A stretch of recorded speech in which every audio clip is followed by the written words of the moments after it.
Civil services with Nilesh channel आपका स्वागत करता है। ये हम फाइनली दूसरा वीडियो लेके आ गए।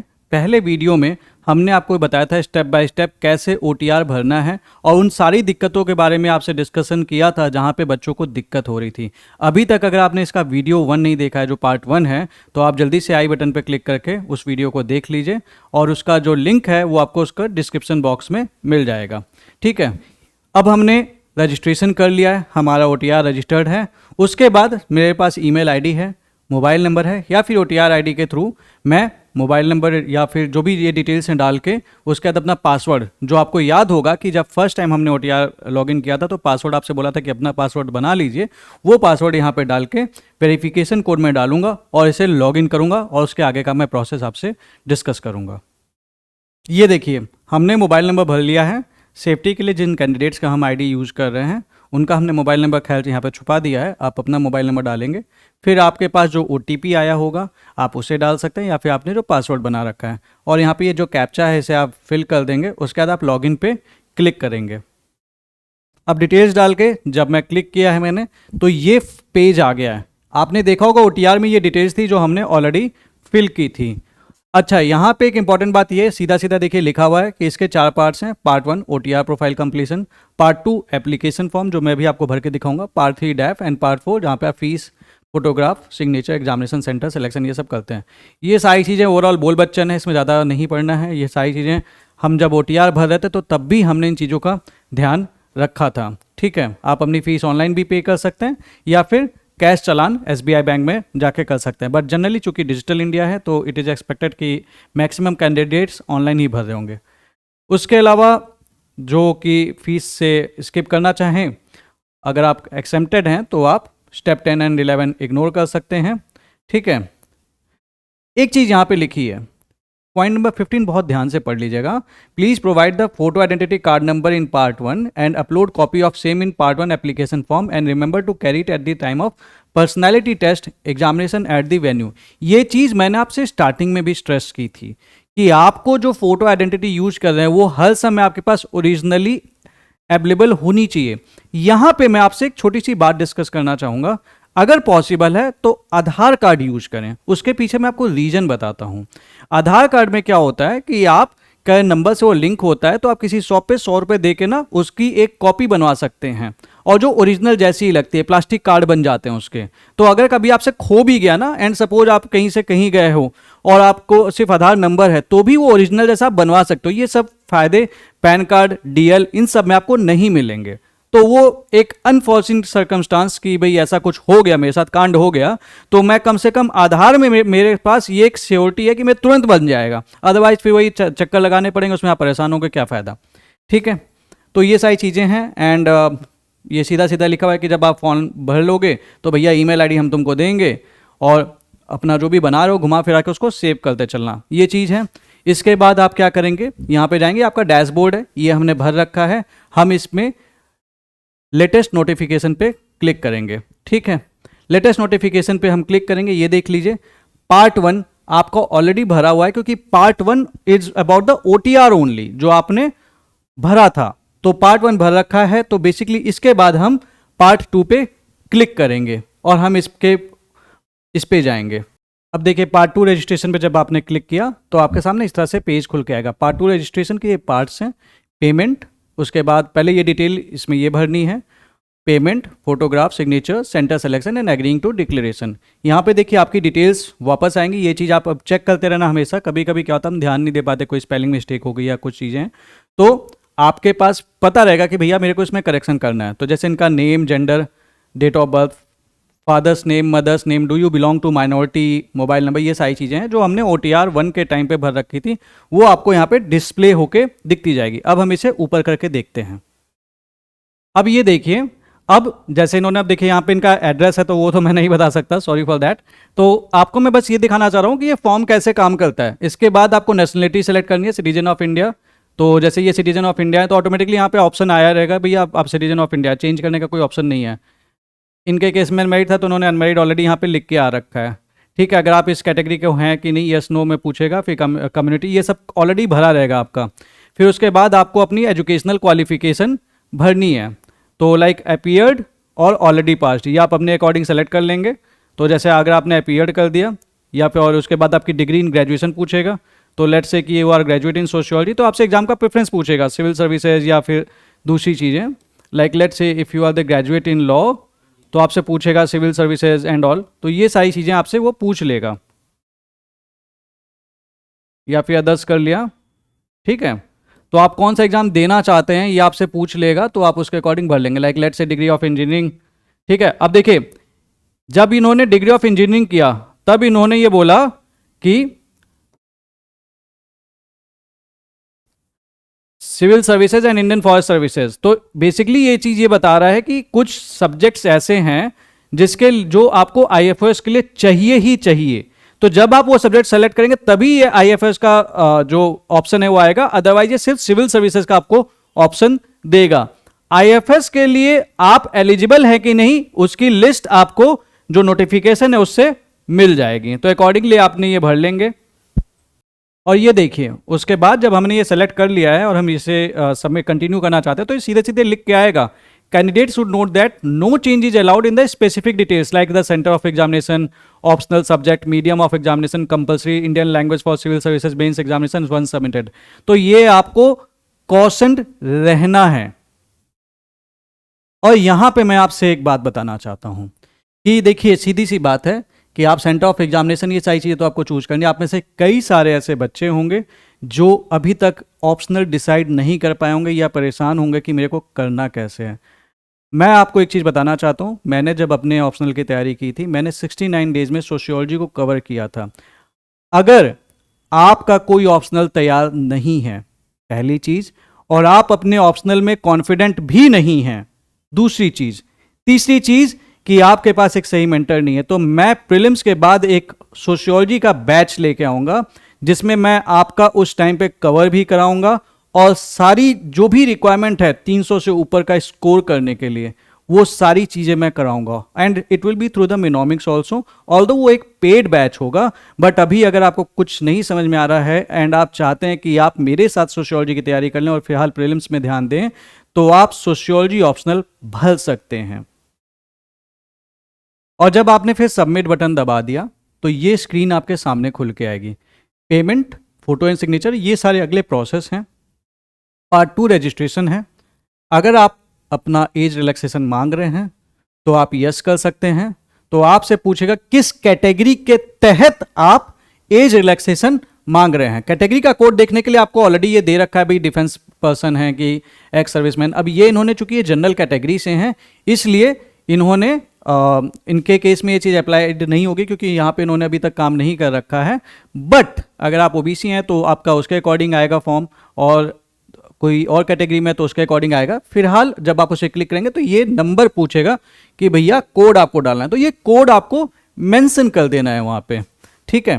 तो लेट्स से कि हमने बैक चले जाते हैं अपन।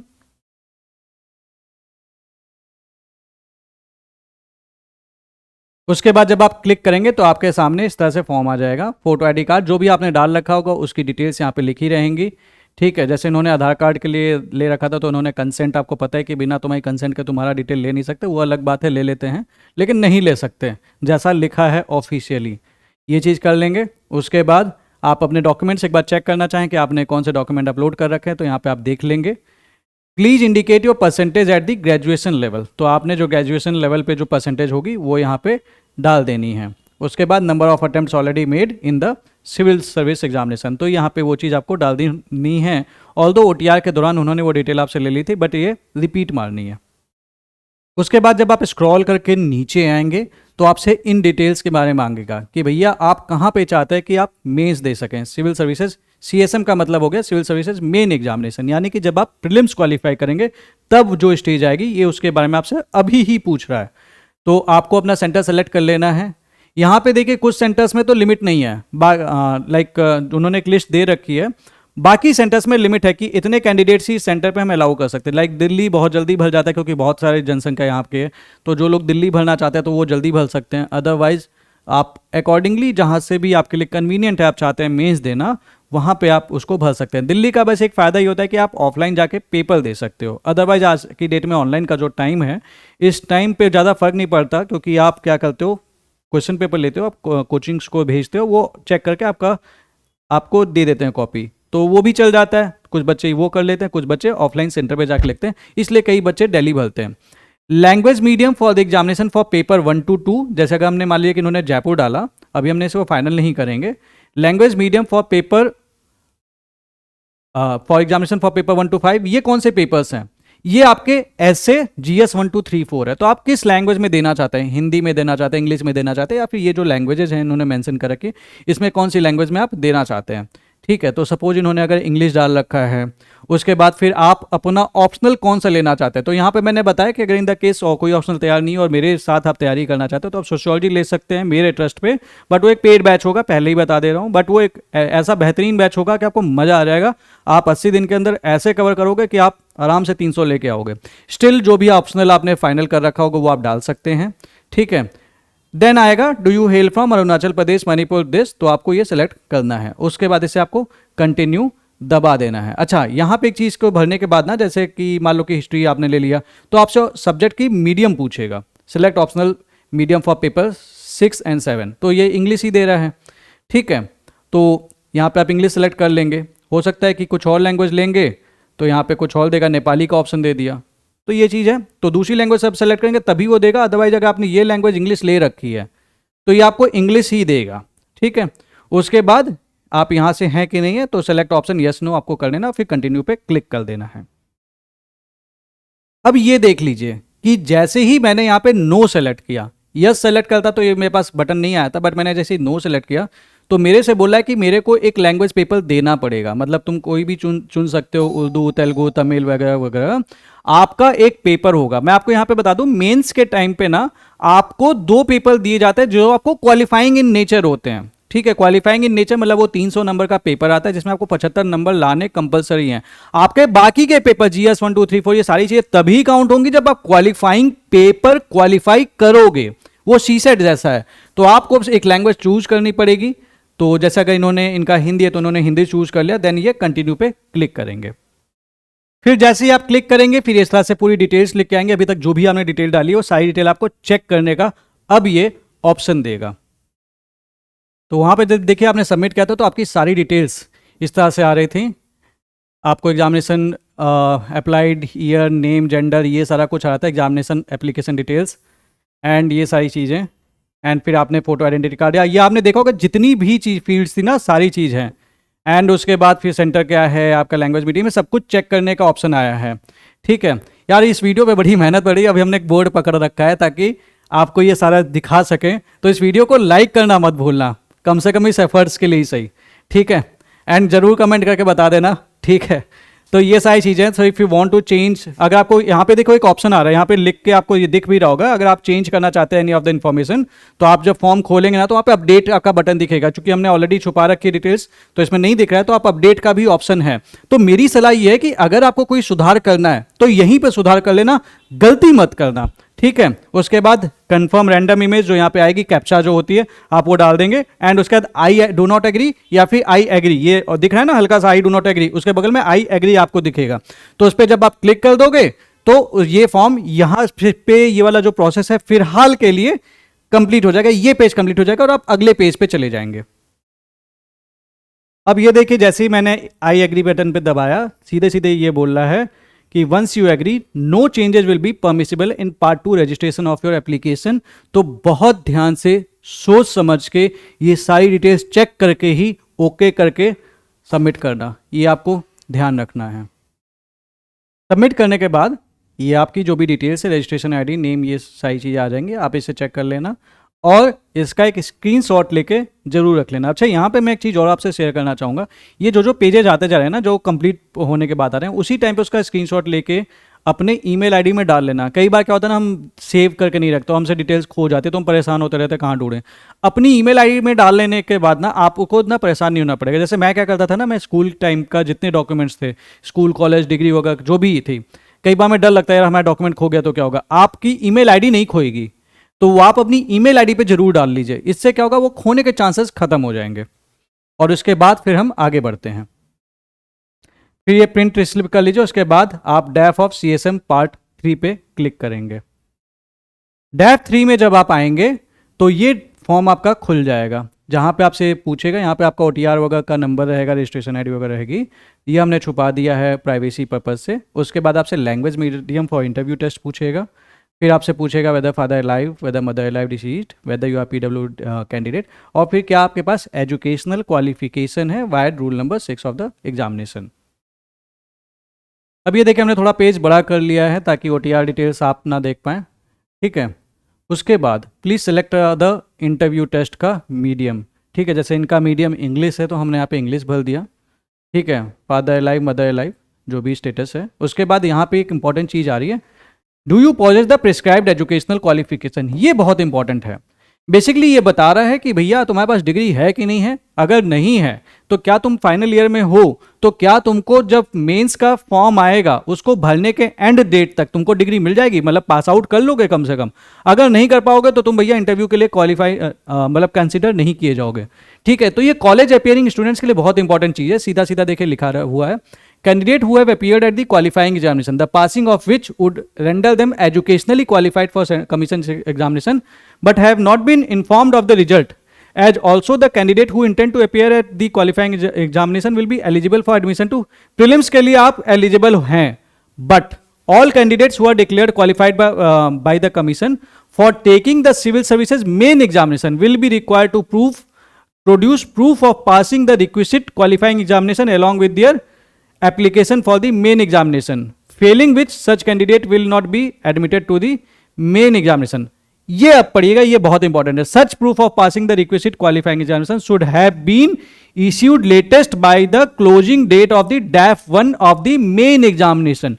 तो बेसिकली DAF 1 जब क्लोज होगा, सपोज आपने मई में एग्जाम दिया है, जून के एंड या फिर जुलाई के मिड तक अगर आपको डिग्री नहीं मिल सकती है, सीधी सी बात है, डिग्री या फिर एटलीस्ट आपका एग्जाम होकर रिजल्ट डिक्लेयर नहीं हो सकता है, तो इस फॉर्म को भर के अपना अटेम्प्ट वेस्ट ना करें। ये चीज यही बता रहा है, क्योंकि आप फिर एलिजिबल नहीं रहेंगे। प्रीलिम्स के दे दोगे, आपका वो अटेम्प्ट काउंट हो जाएगा और फिर बोलेंगे बेटा बाय बाय, ठीक है। तो वो चीज नहीं करनी है। ये चीज बहुत इंपॉर्टेंट है। जो भी कॉलेज के फाइनल ईयर में है, जिनका रिजल्ट आना है या फिर आएगा, उस दौरान आपको ये देख लेना कि क्या उस डेट तक ये रिजल्ट डिक्लेयर हो जाएगा कि भैया तुम पास हो कि नहीं हो। स्ट्रेट ये लास्ट लाइन यही बताती है। उसको क्लिक करने के बाद जब आप सबमिट करेंगे तो ये अब आपसे पोस्ट पूछेगा, भैया जो भी तुम्हारी पोस्ट है आपका ऑर्डर ऑफ प्रेफरेंस क्या है। इसके लिए मैंने ऑलरेडी एक वीडियो बनाया हुआ है जो कि बहुत इंपॉर्टेंट है पोस्ट प्रेफरेंस को लेके, इसी यूट्यूब चैनल पे मिल जाएगा। अभी तक अगर आपने वो वीडियो नहीं देखा है तो जरूर देख लीजिए। वहाँ पे मैंने आपसे कुछ चीज़ें डिस्कस भी की हैं, जैसे कि कोई ग्रुप बी वाली पोस्ट है, लेट्स से डैनिक्स।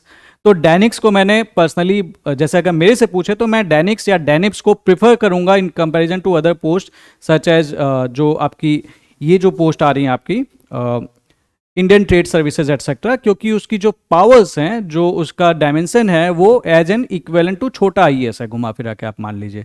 It is kind of PCS post जो कि UPSC कराता है। तो अगर आपको वैसी लाइफस्टाइल चाहिए, वैसी पावर्स चाहिए, तो आप उसको भर सकते हैं। यहाँ पे आप एक पर्टिकुलर डिपार्टमेंट से कहीं ना कहीं थोड़ा सा बनते हैं। वहाँ पे क्या होता है, आपका पावर सिमिलर टू IAS होता है, लेकिन एक छोटा IAS टाइप से होता है।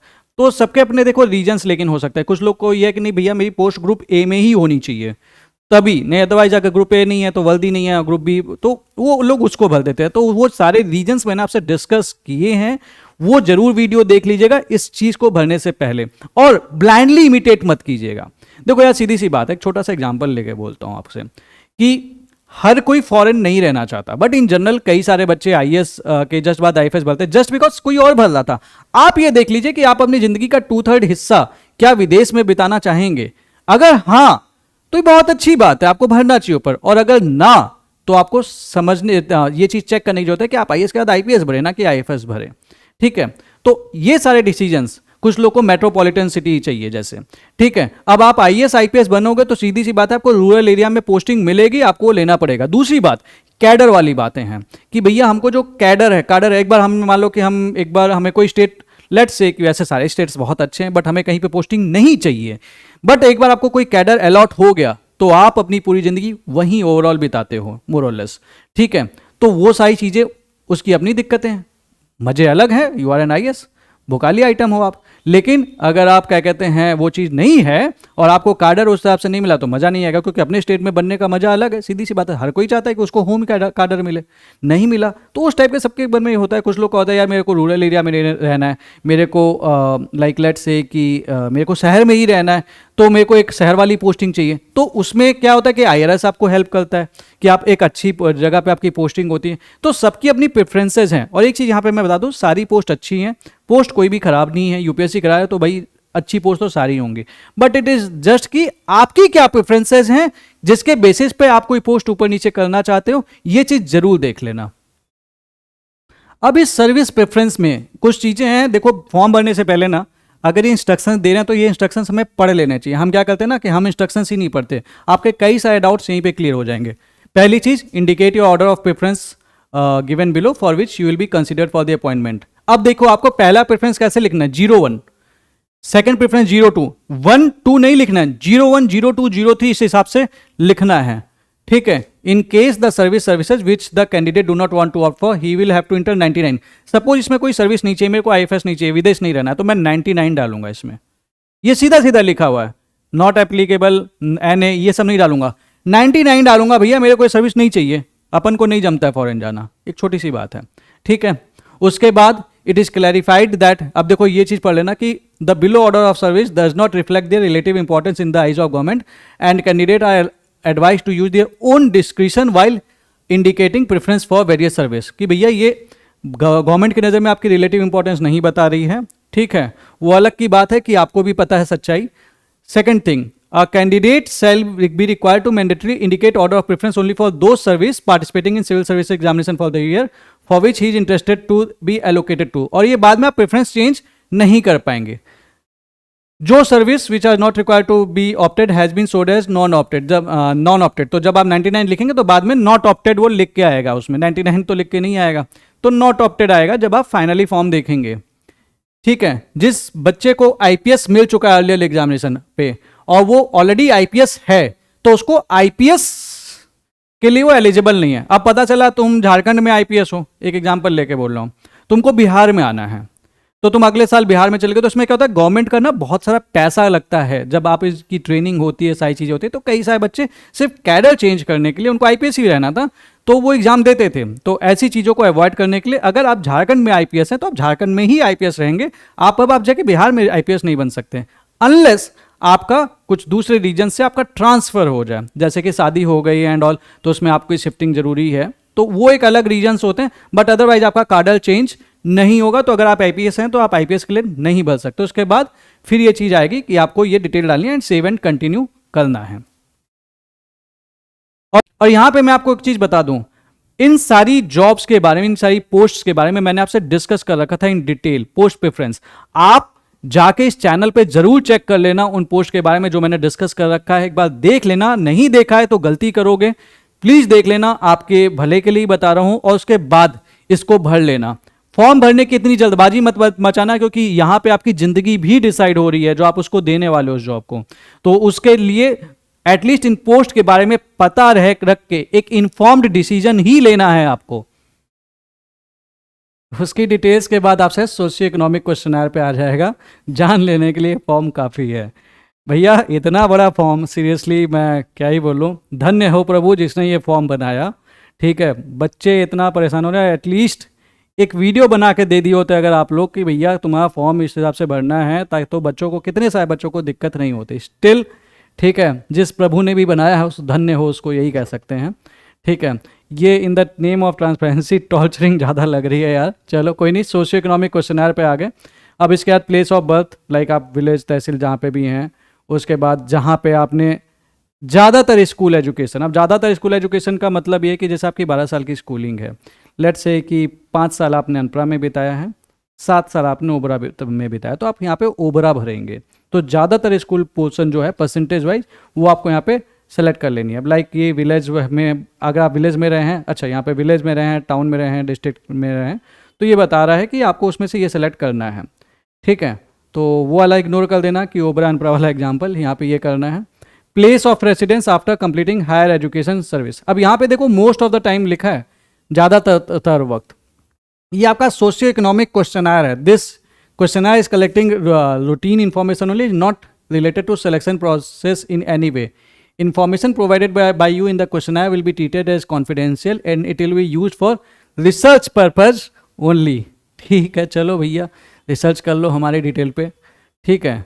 अब स्टार मार्क लगाई हो तो भरना पड़ेगा, तो भरोगे ही आप। तो आपसे पूछा कि ज़्यादातर रेसिडेंस आपका कहाँ पे रहा है 12वीं के बाद, तो गांव में रहे हो, शहर में रहे हो, डिस्ट्रिक्ट हेडक्वार्टर में रहे हो, तो उसके लिए मान लो हमने ये रख दिया place of stay of parents guardian during the last 15 years most of the time, तो ये आपको भरना है।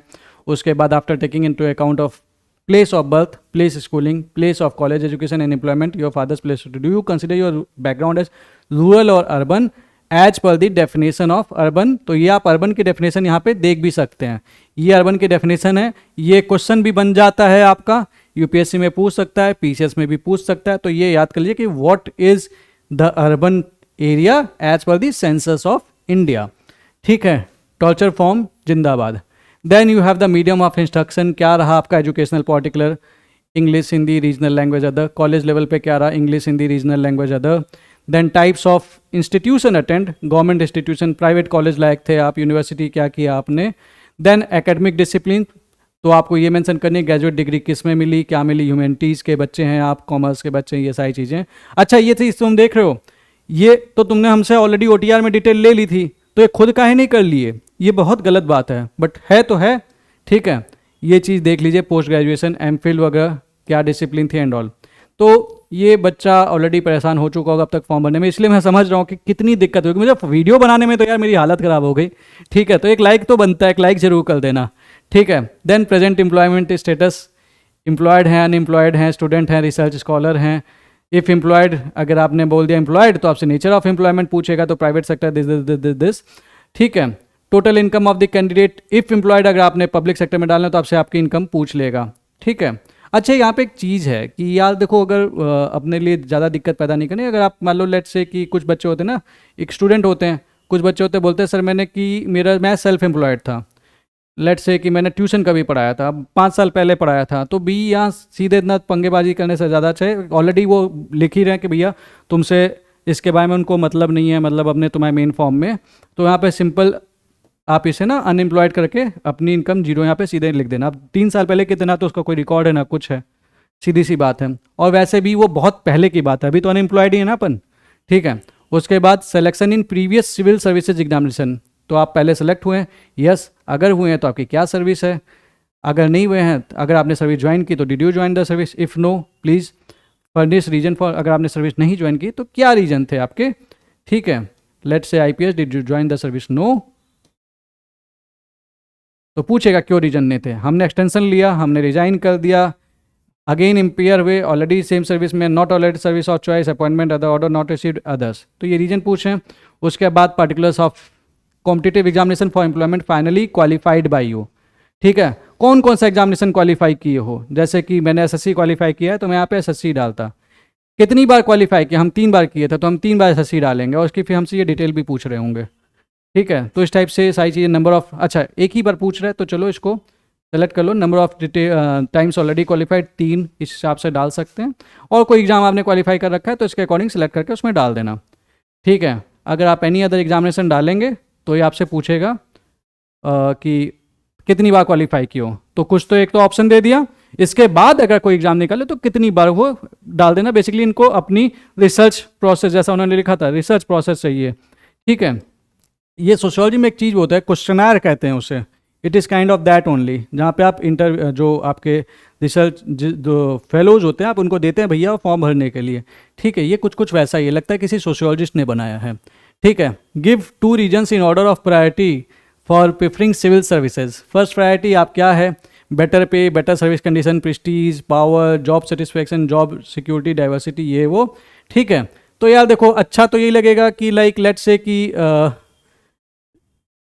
डाइवर्सिटी चैलेंज या फिर पब्लिक सर्विस, यही सब डाल देना तो ज़्यादा अच्छा लगेगा। बाकी आपके जो भी रीजन हो, पावर होगा, जो भी हो वो आप कर सकते हैं, बट ये थोड़ा सा देखने में तो अच्छा यही लग रहा है मुझे, बाकी आपका जो भी रीजन हो, ठीक है।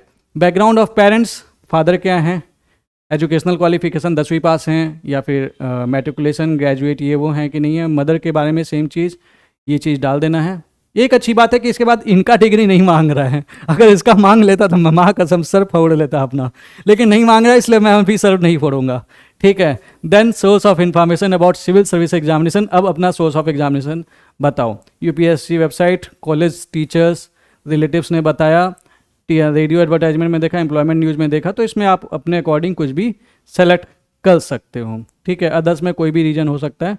If source of employment news is daily newspaper, please specify the name of newspaper, तो भैया द हिंदू वाले हो तो द हिंदू डाल देना अगर न्यूज़पेपर से पता चला है तुम्हें, ठीक है। कोचिंग अटेंडेड, कोचिंग अटेंड किए कि नहीं किए ससुरा, तो प्राइवेट कोचिंग सेंटर किए या फिर गवर्नमेंट इंस्टीट्यूट में कोचिंग किए प्रीलिम्स के लिए, तो हम ये कर लेंगे। मेंस के लिए हमने कोचिंग की कि नहीं की ये डाल लेंगे, एंड फिर पर्सनालिटी टेस्ट के लिए हम कोचिंग अटेंड किए कि नहीं किया। अब भैया तुम्हारा पहला अटेम्प्ट है तो पर्सनालिटी के लिए कहाँ से ये सवाल तुम्हारे लिए एप्लीकेबल नहीं होगा, तो लेकिन फिर भी स्टार मार्क दिया हुआ है, ठीक है, तो वहाँ पे आप अदर डाल देना, ठीक है। Then the number of attempts, civil service prelim examination कितनी बार अटेम्प्ट किए, कितनी बार क्वालिफाई किए। गजब बेइज्जती है। अब मान लो हमने 4 बार एग्जाम दिया, हमारा क्वालिफाई नहीं हुआ, तो गजब बेइज्जती नहीं है, वो जो देख रखा है आपने सीरियल, गजब बेइज्जती है, वही वाला हाल है कि 4 डालेंगे यहाँ पे 0 डालेंगे, मज़ा नहीं आएगा। वैसे बेइज्जती वाली कोई बात नहीं है यार, ये परसिवरेंस वाली बात है, ठीक है। बट सोसाइटी ऐसी ही है, क्या करोगे, उगते हुए सूरज को दुनिया सलाम करती है। पहले अटेम्प्ट में तुम्हारा इंटरव्यू के लिए कॉल आया, बड़ा भोगाली आइटम है, और अगर नहीं कॉल आया, अरे यार इसका तो हुआ नहीं, ठीक है। But anyways then you have the civil service main examination, number of times appeared so far, number of times qualified so far. अब इसके बाद जब आप ये ऑप्शनल सब्जेक्ट पे आएंगे तो भैया तुम्हारा प्रेजेंट में कौन सा ऑप्शनल है, ऑलरेडी यहाँ पे भर के आ जाएगा। Optional subject previous CS mains में अगर एप्लीकेबल है तो आप डाल सकते हैं, लाइक लेट्स से कि एग्रीकल्चर या कुछ भी, ठीक है, ये पूछ रहा है। उसके बाद आपसे पूछा है whether optional subject opted by you in the present CSM main examination is same different from what you had university, college में जो तुमने पढ़ा वो तुमने ऑप्शनल लिया कि नहीं लिया, ये इनको ये भी जानना है, ठीक है। खुद चेक नहीं करें, हमने डिग्री दे दी तुमको, हमने तुम्हें फॉर्म क्या क्या कहते हैं बता दिया कि हमारा ये ऑप्शनल है, तो खुद चेक कर लो, तुम तो रिसर्चर हो ना, लेकिन नहीं, हम ही को बताना पड़ेगा भैया। चलो different subject, generally subject different होता है क्योंकि जो इंजीनियरिंग वाले बच्चे वो ह्यूमैनिटीज़ के सब्जेक्ट लेते हैं इन जनरल, बट ठीक है जो भी है। Reason for choosing different optional subject at CSM mains other than what you had studied in college, आपने क्यों दूसरा वो चूज किया है। तो अब देखो ये ऑप्शन है आपका जनरल इंटरेस्ट, इंटरेस्ट भैया बहुत मुश्किल है, जनरल इंटरेस्ट होता नहीं है किसी का, बट ठीक है, इंटरेस्ट सुनने में ज़्यादा अच्छा लगता है, हाई स्कोरिंग ईजी, ठीक है, शॉर्टकट जैसा लगता है।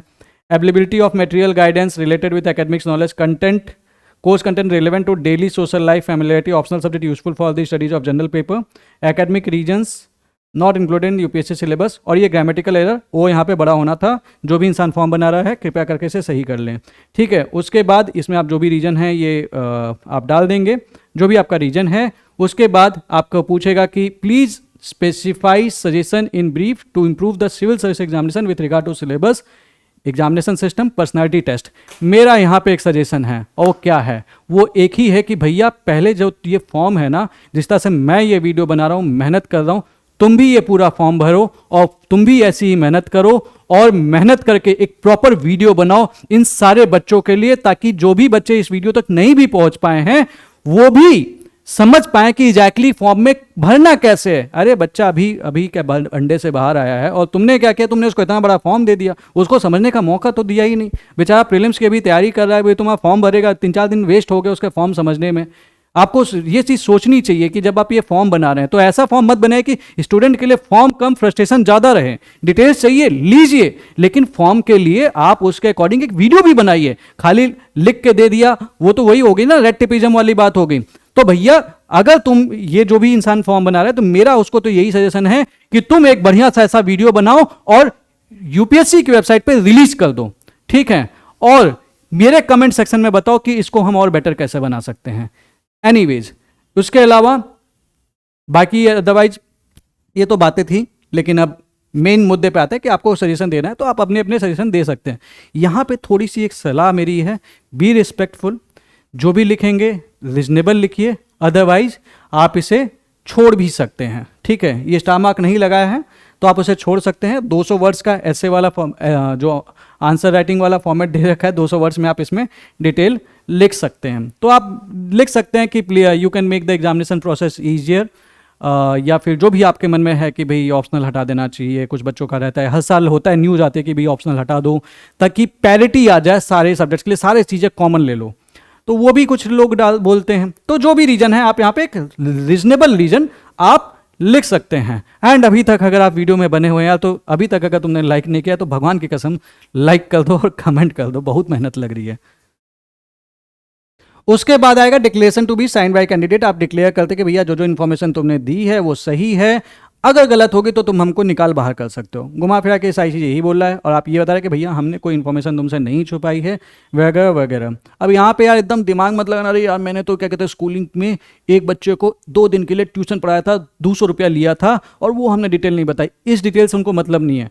उनका बेसिकली मतलब होता है कि जो मेजर डिटेल है जिसके बारे में उन्हें एग्जैक्टली पता होना चाहिए, वो डिटेल आपने नहीं वो करनी है। लेकिन ये छोटी छोटी चीज़ें, मैंने कभी एक दिन चाय की दुकान पे काम किया था, 25 रुपया मिला था, अब हमने वो 25 रुपये वाला इनकम नहीं दिखा है, इस टाइप की छोटी मोटी डिटेल से उनको कोई मतलब नहीं है। ये चीज़ आपको ध्यान रखना है। तो जबरदस्ती परेशान नहीं होना है, ठीक है। तो ये चीज़ है, आपने कुछ नहीं छुपाया, आपने सब कुछ बता दिया है। वो करके उसके बाद आप प्रीव्यू एप्लीकेशन कर लेंगे। इससे फायदा ये होगा कि आप देख लेंगे जो जो डिटेल्स भरी है, आपने क्या भरी है वो देख लीजिएगा। उसके बाद have you seen the preview of application, इसको क्लिक करने के बाद ये क्लिक करेंगे, फिर यस क्लिक करेंगे और फिर पार्ट 1 पार्ट 3 फाइनल सबमिशन। और अभी चौथा पार्ट बाकी है मेरे दोस्त, पिक्चर अभी बाकी है। अब इसके बाद देखिए हमने ये कर दिया है, हमने प्रीव्यू कर लिया एप्लीकेशन। साइड में खुली हुई ये पीडीएफ है, ये मैं नहीं दिखाऊंगा आपको। ये पीडीएफ उन्होंने सेव कर ली, आप भी सेव कर लेना। और तो उसमें लिखा हुआ था कि दिस इज नॉट फाइनल, ठीक है। उसके बाद यस करके फिर पार्ट 3 फाइनल सबमिशन आपको कर देना है। और जैसे आप इसे क्लिक करेंगे तो इस तरह से चल जाएगा, योर सेशन हैज एक्सपायर्ड। आगे देखते हैं। अब ये देखिए सेशन इवेंट टाइम आउट हो गया, तो टेंशन में नहीं आना कि भैया हमने इतनी सारी डिटेल भरी है हम परेशान हो गए। अब दोबारा हमने लॉगिन कर लिया, ऐसे ही खुल के आ जाएगा पार्ट 1 पार्ट 2 पार्ट 3 भैया हमने भर दिया है। ये एक अच्छी बात है, ये कम टॉर्चर है कि कम से कम ये दोबारा हमसे नहीं भरना पड़ रहा है। अब आ जाएगा आपका पार्ट 4 रजिस्ट्रेशन, जिस पे आपको क्लिक करके आगे बढ़ जाना है। और उसके बाद पैसा लेने की बारी, जो मेन काम है, ठीक है। पैसा लेने का क्लिक करेंगे तो यहाँ पे आ जाएगा इस तरह से खुल के, और पे बाय कैश, पे बाय ऑनलाइन। अगर आपके पास यार ऑप्शन नहीं है तो अपने फ्रेंड वगैरह से ना ऑनलाइन वाला कर लेना, एसबीआई के चक्कर में मत पड़ना। पर्सनल सलाह है ताकि कम हेडेक हो, ठीक है। उसके बाद हम पे बाय ऑनलाइन करके इसे भरेंगे। उसके बाद हमने उस पर क्लिक कर दिया है। अभी आ रहा है यूपीआई बोल रहा है। उसके बाद ऐसे आ गया है डिटेल्स, ठीक है। और हमने चूंकि ये है तो हम यहाँ पे एप्लीकेंट का नाम यहाँ पे छुपा रहे हैं। उसके बाद फिर हम पैसा देंगे। आपको क्यूआर कोड से पेमेंट करना आजकल बड़ा आसान हो गया है, तो क्यूआर कोड क्लिक करेंगे। Technical problem generated due to technical problem unable to generate the QR, ये इनको सही करने की ज़रूरत है, ये भी हम डाल सकते हैं बाद में, ठीक है। अब हम दोबारा बैक जाएंगे और ये देखो अब हम इसमें बैक जाने की कोशिश करें और बैक जा नहीं पा रहे हैं, और फिर तुम बोलते हो कि तुमने बहुत अच्छा वेबसाइट बनाया है। बट ठीक है, कोई बात नहीं। अब हम इसको दोबारा लॉगिन करके दोबारा वो प्रोसेस करेंगे, और मैं अब आपको पेमेंट करके इसके आगे का दिखाऊंगा।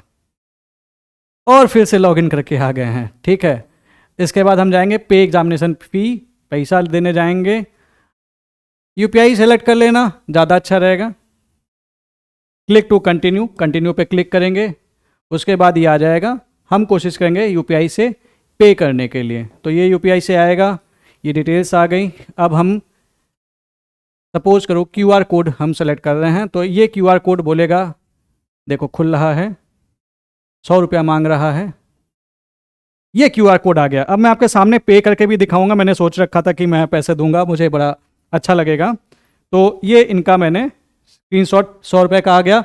मैंने क्यूआर कोड से डिजिटल इंडिया को प्रमोट करते हुए पेमेंट कर दिया। अब मैं यहाँ से पेमेंट कर रहा हूँ, यहाँ पे अभी कुछ होगा, अभी देखना जादू।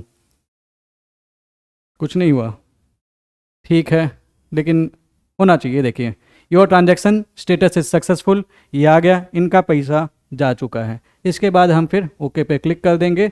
ये आपका रेफरेंस नंबर, भैया हमारा 100 रुपया हमने आपको पहुंचा दिया है। Complete transaction with in next 5 minutes, हमने ऑलरेडी 7 सेकंड में कर लिया। अब इसके बाद का स्टेज आता है, तो इसके बाद आ जाएगा click here to the UPSC website else you will be automatically redirected to ये। और उसके बाद फिर transaction status, registration ID, transaction ID, ये सारी चीज़ें आएंगी। कितना पैसा दिया, कितना ट्रांजैक्शन दिया, रख लेना स्क्रीनशॉट निकाल के, और उसके बाद इसको कंटिन्यू पे क्लिक कर देना। Finally centre selection and agreeing to declaration, last stage पे आ गए हैं। ये एक अच्छी बात है। अब हम इस पे जाएंगे, सेंटर सिलेक्शन, कहाँ पे आप एग्जामिनेशन का सेंटर देना चाहते हैं। तो जैसे अगर इनका सेंटर एक्चुअली इन्होंने सोच रखा था दिल्ली ही देंगे, ठीक है, तो हमने दिल्ली डाल दिया है। उसके बाद centre will be confirmed only after clicking the button below, I have read the declaration and ये, तो ये डिक्लेरेशन आ रहा है, ये डिक्लेरेशन कर लेना। इनका सेंटर हमने दिल्ली ही भर दिया है क्योंकि ये दिल्ली ही चाहते हैं। तो उसके बाद आएगा I have read the declaration and agree, finally submit. तो इस पर अब फाइनली सबमिट हम कर देंगे, ये हम क्लिक करेंगे फाइनल सबमिशन, और उसके बाद फिर एप्लीकेशन पूरा हो गया। के एंड तक हम पहुंच गया, मजा आ गया, माँ कसम। इतना ज़्यादा फॉर्म भरने में मैं कभी फ्रस्ट्रेट नहीं हुआ, बट सीरियसली सही में इंटरव्यू लेवल अंडरस्टैंडिंग चाहिए, ये बात तो है। एनीवेज चलते हैं फिर for application status for UPSC, तो आप इस पर क्लिक कर लेंगे तो आपका स्टेटस आप देख सकते हैं। अब इस पे हम एप्लीकेशन स्टेटस अपनी देख लेंगे, ये एप्लीकेशन स्टेटस दिखाएगा, और फाइनली आपका आ गया, देखो एग्जामिनेशन नेम, प्रेजेंट स्टेटस, ये वो, एंड प्रिंट, अपना प्रिंट निकाल के रख लेना, फॉर्म भर गया है। अभी तक अगर आपको चीज़ें अभी भी फिर भी डाउट है, अगर मुद्दे की बात पे आते हैं, तो आप कमेंट सेक्शन में पूछ जरूर लीजिएगा, लेकिन अपने फॉर्म में गलती मत कीजिएगा। बहुत मेहनत लगी यार, बहुत सारे कट्स लगा के हमने इस वीडियो को बनाया है, क्योंकि देखिए दो चीज़ें हमें बैलेंस करनी थी, एक आपका इंटरेस्ट, दूसरा सेकंड पर्सन जिन्होंने अपना फॉर्म मुझसे भरवाया कि उनकी प्राइवेसी भी सिक्योर है। तो उन सारी चीज़ों को मैनेज करने में हमने कई सारे कट्स लेके ये वीडियो बनाया है। तो मेरी आपसे एक रिक्वेस्ट ज़रूर है कि इस वीडियो को ज़रूर लाइक करना और एक फ्रेंड के साथ ज़रूर शेयर कर देना, क्योंकि मुझे पता है इस बार का जो फॉर्म है वो बहुत सारे बच्चों को दिक्कत कर रहा है। तो एक अच्छा काम कर लेना, एक फ्रेंड के साथ ज़रूर ये वीडियो शेयर कर देना, ताकि उसको भी अगर दिक्कत हो रही हो तो एक बार वो देख के ना अपनी चीज़ें अगर कुछ गलती की है या फिर नहीं भी भर पाया किसी रीजन से, तो वो गलती से बच सके। वीडियो अगर अच्छी लगी हो तो लाइक करना मत भूलना, कमेंट करना मत भूलना, और डेफिनेटली एक लोग के साथ शेयर करना मत भूलना। Thank you very much. This was Nilesh Kumar Singh, your mentor for फिलहाल इस फॉर्म भरने के लिए। Thank you very much.